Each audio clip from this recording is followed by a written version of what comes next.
Assalamualaikum warahmatullahi wabarakatuh.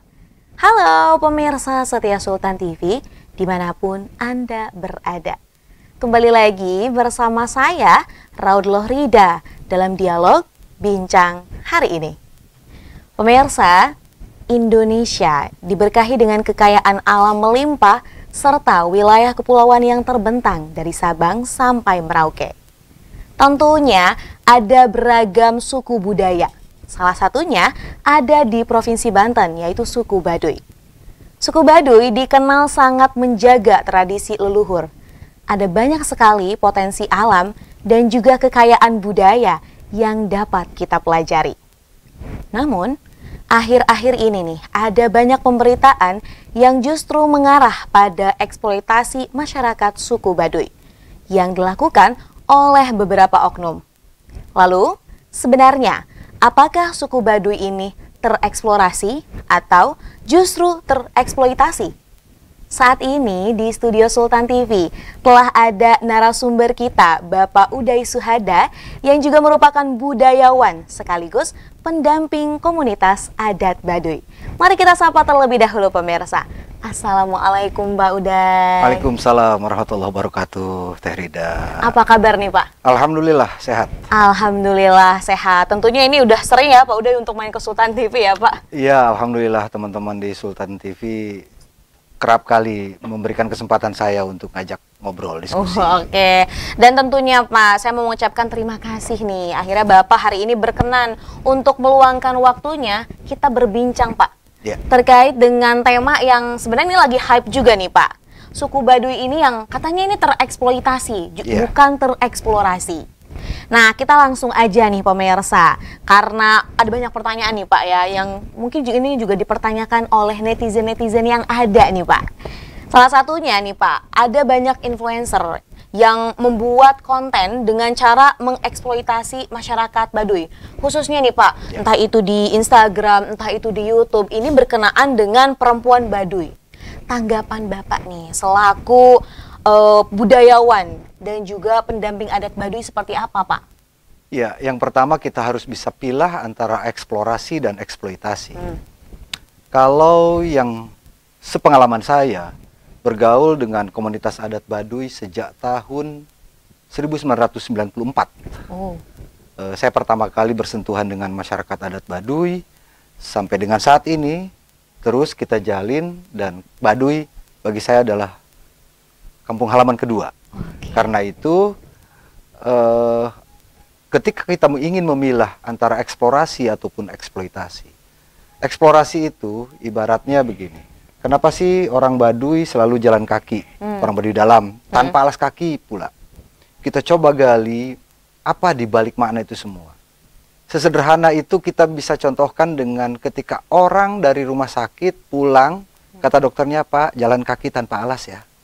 Setiap pagi misalnya. Itu artinya bagaimana agar kita bisa sehat, kan salah satunya dari unsur yang ada di telapak kaki. Di sisi lain, lebih substantif lagi, makna dari jalan kaki tanpa menggunakan alas kaki adalah hidup menyatu dengan alam yang sesungguhnya. Mereka tidak berjarak dengan alam, dengan bumi. Itu yang dipegang teguh oleh masyarakat adat Baduy. Itulah eksplorasi. Ya, makna-makna di balik larangan, pantang, ulah, pamali yang kita kenal di Baduy itu ada 1001 tabu. Boyo kita hormati. Mana yang diperbolehkan, mana yang tidak. Contoh, pada tahun 96, ketika itu saya diberi kesempatan oleh masyarakat adat Baduy untuk mengikuti upacara adat yang sakral, yakni menanam padi pertama kali yang namanya ngasek serang. Ngasek serang di Humas Serang sedikit, paling 1/4 hektar, di situ di wilayah Baduy dalam, diikuti oleh sebagian warga Baduy luar. Mereka berkunjung ke situ, ada ribuan orang, dan saya berkesempatan datang ke situ. Padahal saya bawa kamera. Saya tidak mengambil gambarnya, saya tidak merekam voice-nya. Saya hanya melihat, mendengar, dan merasakan. Kemudian yang saya lihat, dengar, dan rasakan itu saya tuangkan dalam tulisan. Untuk menghormati tabu, pantang, ulah, pamali yang ada di Baduy itu. Nah sekarang, baru-baru ini, justru yang lebih cepat viral, dan itu menjadi polemik di masyarakat, keberadaan perempuan. Nah. Perempuan kemudian dieksploitasi sedemikian rupa. Oh cantik, oh menor, oh gemulai Hal-hal dan yang seterusnya. lainnya ya Pak ya. Jadi kenapa itu yang harus ditonjolkan? Betul. Itu eksploitatif, gitu loh. Dan yang harus semua orang tahu, terutama para konten kreator, termasuk tentu saja netizen, bahwa perempuan di Baduy itu sebetulnya sangat dihormati, sangat dilindungi oleh lembaga adat.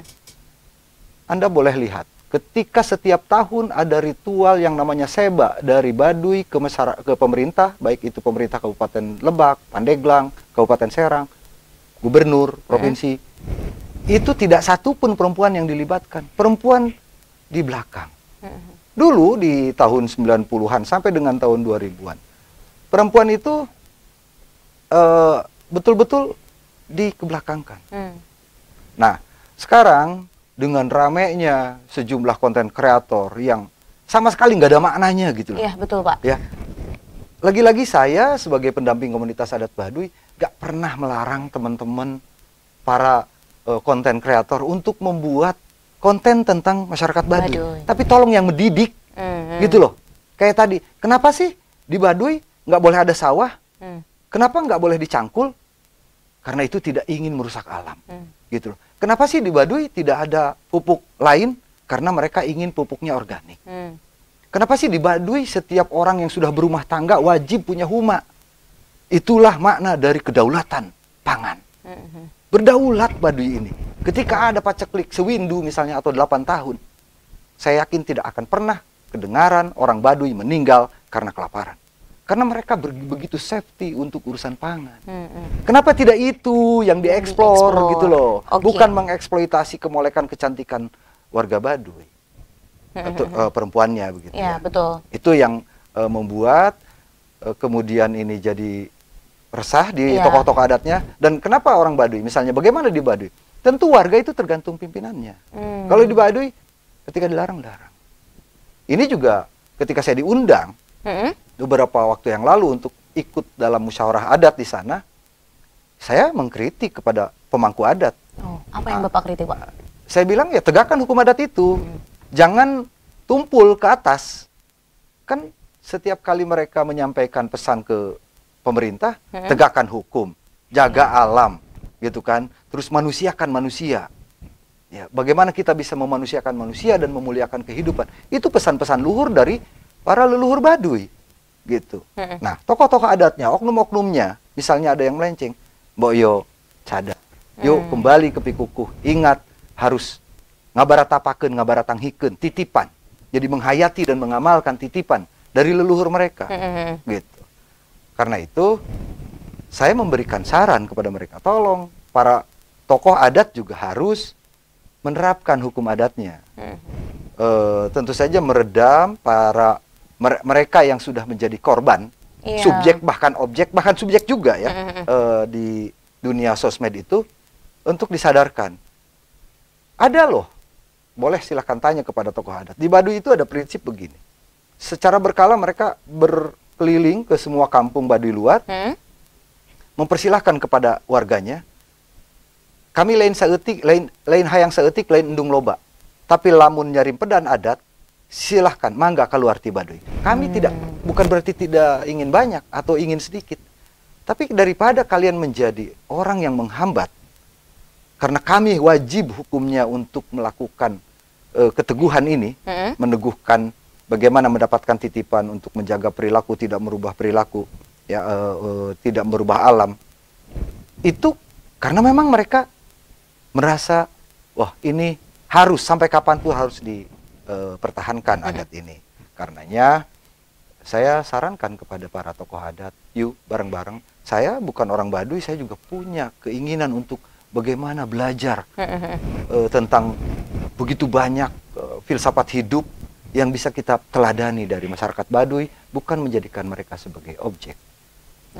Baik, itu benar-benar nyentil ya Pak ya, Ya. untuk para konten kreator yang kadang nih emang sekarang jangankan di Baduy mungkin Pak, di luar Baduy pun mereka akan membuat satu konten yang sebenarnya itu nggak asli gitu ya Ya. Pak ya, dengan ya tadi tujuannya adalah supaya viewersnya nambah dan yang lain-lain. Akhirnya kan ini bukan mengedukasi, malah ini membodohi. Dan Betul. apalagi kalau semisal udah bawa-bawa suku yang memang harusnya udah punya pakem adatnya ya Pak ya, itu memang silakan untuk dihormati. Ya.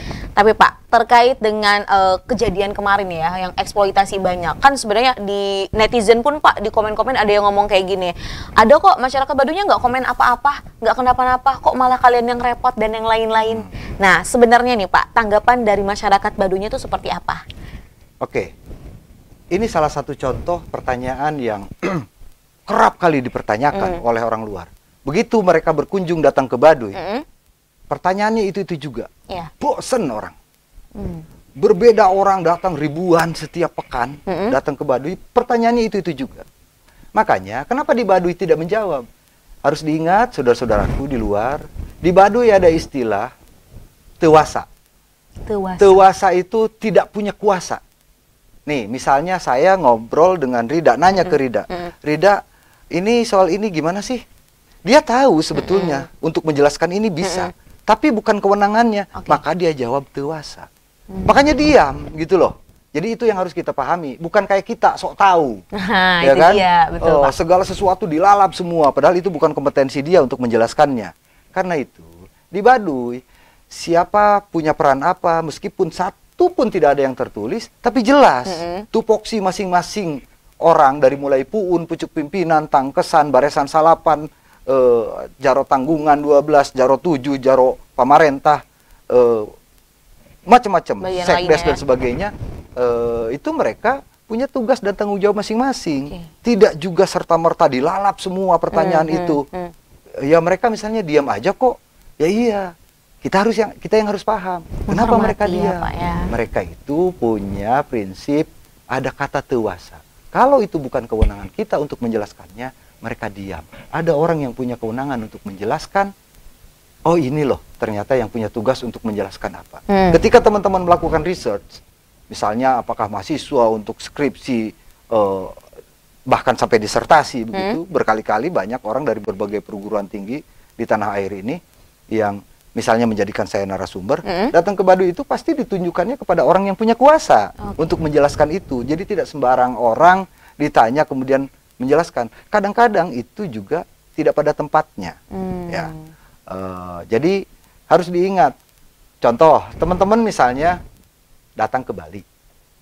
Di satu tempat itu kan kita disuruh menggunakan sabuk yang nggak tahu kita maknanya. Tapi kita hormati, kita pakai sabuk itu kan. Kenapa kita tidak perlakukan Baduy dengan seperti itu? Apa yang mereka larang, yuk hindari. Ikuti. Ya apa ikuti. Apa yang kemudian mereka persilahkan ya. Makanya sejak tahun 2007 saya dan 2 orang teman saya di Banten Heritage, dua-duanya sudah almarhum, almarhum Kang Nelly Wahyudin sama almarhum Kak Budi Prakoso, kami yang diminta oleh lembaga adat saat itu untuk menyusun rancangan peraturan bagaimana mengatur hilir mudik tamu yang datang ke Baduy, yang berkunjung ke Baduy. Apakah itu dengan tujuan research, apakah itu untuk melakukan kunjungan biasa, ada yang minta berobat dan sebagainya dengan berbagai orientasi, itu bisa diatur dengan baik. Kita sudah susun dan alhamdulillah tahun 2007 itu muncullah Perdes Sabah Budaya dan Perlindungan Masyarakat Adat Tatar Kanekes dalam kurung Baduy. Itu Perdes nomor 1. Tetapi kelemahannya adalah sosialisasi. Di Baduy ada, di tiap pos-pos itu ada larangannya ini, misalnya soal gadget ataupun alat-alat elektronik. Kalau nyampe ke Baduy dalam, tolong jangan digunakan. Disimpan saja gitu loh. Kalau memang Anda ingin datang ke Baduy. Pernah kejadian Rida, tahun 2000-an itu sebuah stasiun TV nasional mengeksploitasi 3 kampung Baduy luar, Baduy dalam yang memang oleh lembaga adat dilarang untuk diekspos ke visual. Ternyata warga tokoh Baduy kan langsung protes. Dan karena itu saya sebagai pendampingnya berteriak waktu itu. Alhamdulillah direktur utamanya langsung datang ke Baduy, meminta maaf, membawa dokumen asli maupun salinannya untuk dimusnahkan. Di situ ada upacara adat. Di situ harus menyiapkan bagaimana kerisa pucuk, boya salembar dan segala macam, bokor dan macam-macamnya. Di situ permintaan maaf. Itu yang harus diketahui. Nah, apalagi sekarang zaman sudah canggih. Orang Baduy juga tidak bodoh. Karena itu, kenapa konsep sabah budaya itu yang ditonjolkan? Karena Baduy adalah sebuah peradaban, Baduy adalah sebuah komunitas sosial, manusia yang hidup dan memiliki nilai-nilai luhur yang harus kita jadikan teladan, bukan jadi tontonan. Karenanya bukan objek wisata, tapi sabah budaya. Jadikan mereka sebagai sumber, bukan objek, tapi subjek. Karena manusia, sebuah peradaban yang punya tatanan hidup. Jadi, konsep sabah budaya itu saling menghormati, saling menghargai, bahkan saling melindungi antar adat istiadat, antara tamu dengan tuan rumah. Tidak disamakan dengan objek wisata. Kalau objek wisata, gue udah bayar kok misalnya ke situ, gue mau ngapain kek? Ya, itu silahkan gitu ya. Silakan. Ini mereka sebuah peradaban. Karena itu, tolong kepada teman-teman, tour guidance kah, apakah biro perjalanan untuk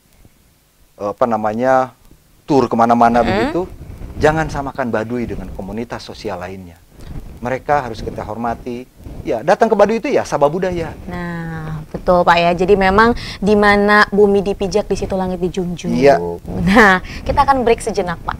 Dan kita akan kembali sesaat lagi pemirsa. Maka dari itu jangan kemana-mana, tetap bersama kami di Bincang Hari Ini.